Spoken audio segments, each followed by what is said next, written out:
పూర్తిగా cordon of చేసేశారు, ఆధీనంలోకి తీసుకోవడం జరిగింది. సెక్యూరిటీ ఫోర్సెస్ ఇప్పటికే డిప్లాయ్ అయ్యాయి, సెక్యూరిటీ ఫోర్సెస్ అక్కడికి చేరుకున్నాయి. పరిస్థితిని ఎప్పటికప్పుడు సమీక్షిస్తున్న పరిస్థితి.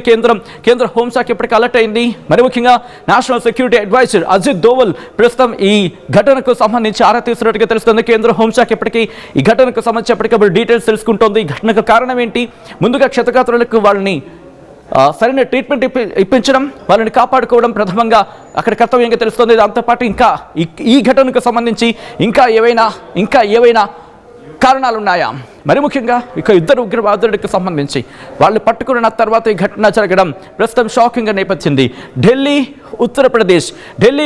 ఢిల్లీతో పాటు పరిసర ప్రాంతాల్లో ఉన్న అంటే ఎన్సీఆర్ రీజన్ అంటూ ఉంటారు, నాన్ క్యాపిటల్ రీజన్ అంటూ ఉంటారు, ఎన్సీఆర్, వీటికి సంబంధించి అవన్నీ కూడా పూర్తిగా క్లోజ్ చేసేసారు. వారు లోపలై బయటకు వెళ్ళడానికి లేదు, బయట వాళ్ళు లోపల రావడానికి లేదు, లోపల వాళ్ళు బయటకు వెళ్ళడానికి లేదు. పూర్తిగా ఢిల్లీకి సంబంధించిన సరిహద్దుని క్లోజ్ చేసేసారు. ఎవరిని ఎక్కడికి అనుమతిస్తున్న పరిస్థితులు లేవు. ఢిల్లీలో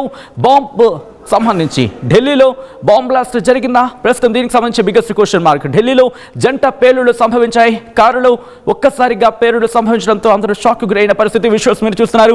ఈరోజు ఉదయం ముగ్గురు ఉగ్రవాదులని అదుపులోకి తీసుకున్న సందర్భం, వాళ్ళని విచారిస్తున్న క్రమంలో 360 కేజీల పేలుడు పదార్థాన్ని స్వాధీనం చేసుకున్న తర్వాత కొన్ని గంటల వ్యవధిలోనే ఈ ఘటన జరగడం ప్రస్తుతం ఆందోళన కలిగిస్తోంది.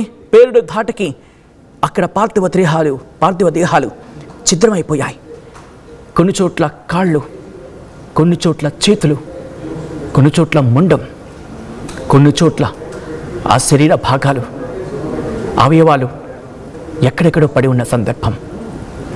దీంతో ఒక్కసారిగా భీతావాహ పరిస్థితి నెలకొంది. విజువల్స్ మీరు చూడడం జరుగుతుంది. ఆర్టీవీ స్క్రీన్ మీద మృతుల సంఖ్య మరింత పెరిగే అవకాశం ఉంది అంటూ కూడా మాట్లాడుతున్న సందర్భం.